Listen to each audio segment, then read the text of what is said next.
Being here in the repair shop, one of the things that we see all the time is the client that walks through the front door and says, "How much for an alignment?" Well, we ask them why. "Well, I need an alignment. My car pulls to the right or it pulls to the left, so I know I need an alignment." Well, maybe you do, maybe you don't. You see, one of the things that you have to know about alignments is that if a car pulls one way or the other, you know what that means? It pulls one way or the other. Doesn't mean anything else, because the most common cause of a pull is what's called a tire pull. The cords inside the tire shift, and then one tire is harder to roll than the other one, and it pulls to that side.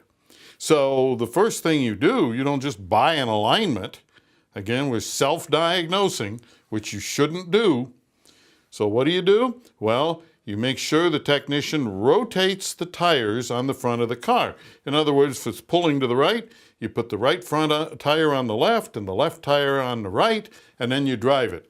If the pull goes away or follows the tire to the left side, you have a tire problem. Quick, simple, nothing else. All right, now, other things that can cause a car to pull. Problems in the steering rack. There are little valves in there that control the flow of fluid in the steering rack. And in some cases, this will be a normal result after an accident because somebody moved the steering wheel around, they didn't align the front end properly, and now the steering mechanism, even though the steering wheel is straight ahead, the steering mechanism is turned so it's applying pressure all the time in one direction or another. Brake issues can cause it. If you've got a brake caliper that's binding up or something like that, it will cause the car to pull. So, don't automatically assume because the car pulls that you need an alignment.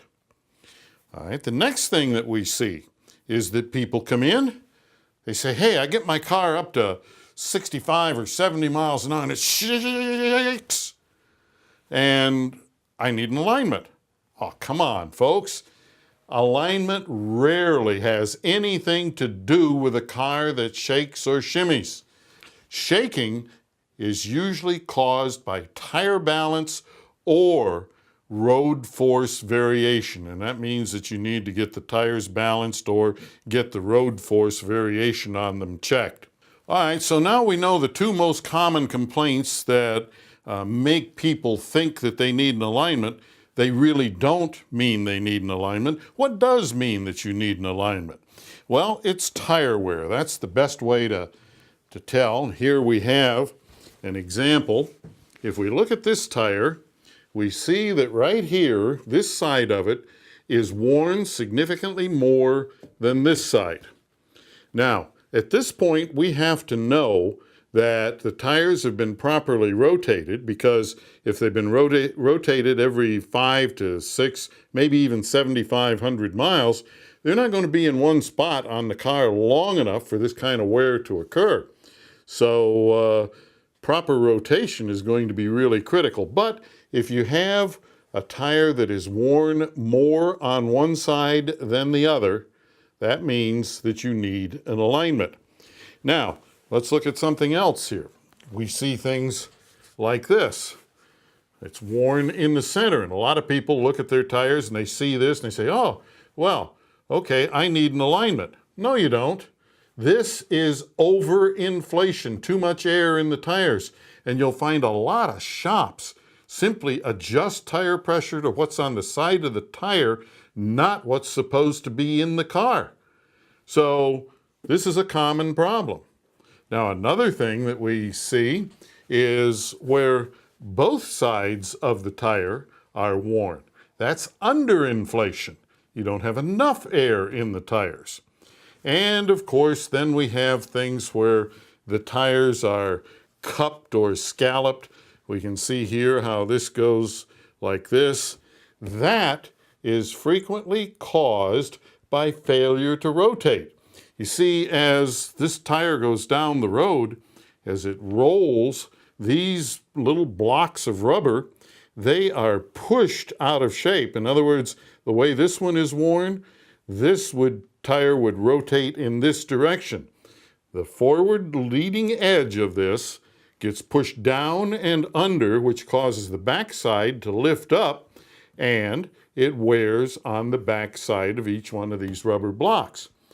So, again, proper tire rotation prevents this and prevents the noise that goes with it. So essentially what we're saying here, one side of the tire is worn more than the other. That's the real indicator of needing alignment. But now, suppose you walk into the shop and you say, okay, will you check my car? I have blankety blank problem. And they come back and they say, yep, we can do that. And would you like a 4-wheel alignment or a 2-wheel alignment? Huh?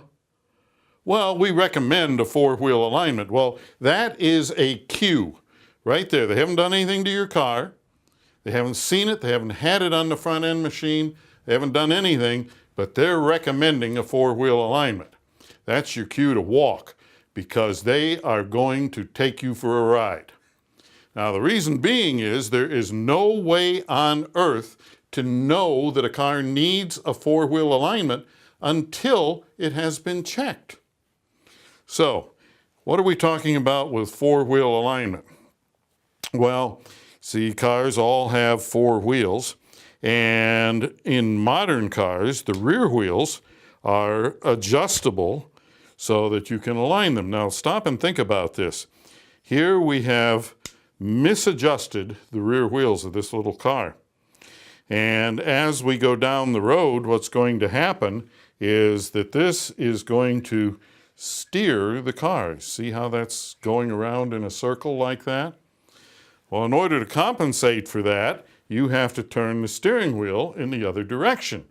So now you frequently have a steering wheel that's off center, and the car drives strangely because the rear wheels are out of alignment. And we show that again over here, kind of exaggerated it. And what this is going to do is steer the back of the car like this, and you have to steer in the opposite in order to keep it going straight. So when this occurs, you need the rear wheels, 1, 2, and the front wheels, 3, 4. You need a 4-wheel alignment. But the only way to know this is to put it on the machine and take the measurements on the rear wheels. All modern front-end machines measure the rear wheels first. Then you either align the rear wheels, or if they're okay, you leave them like they are. All right, now, if you leave them like they are, what goes on here is that you align the front wheels, you use the rear wheels as reference so that you're building a rectangle out of this that the sides are equal on. And this is called a thrust angle alignment. Now, on a thrust angle alignment, what you're doing is you're getting the rear wheels straight so that the angle that they're going to move the car is straight ahead. Now, whatever the rear wheels do, the thrust angle is going to follow that, and the car is going to steer with it. So, 2-wheel alignment or thrust angle alignment if the rear wheels are good. If the rear wheels are out of alignment, align the rears, then align the fronts to match the rears. And one thing to keep in mind is that after your alignment has been done, along with your paperwork, typically there's going to be something like what we have here. This is a printout from the alignment machine. It shows you before and after readings, and many of them will be in color. As we can see on this one, some of them are in red. That's the before reading. These were the adjustments that needed to be made. After the alignment is done, everything is green, meaning that all of the settings have been corrected. And if you have a question or comment, drop me a line right here at radio@goss-garage.com.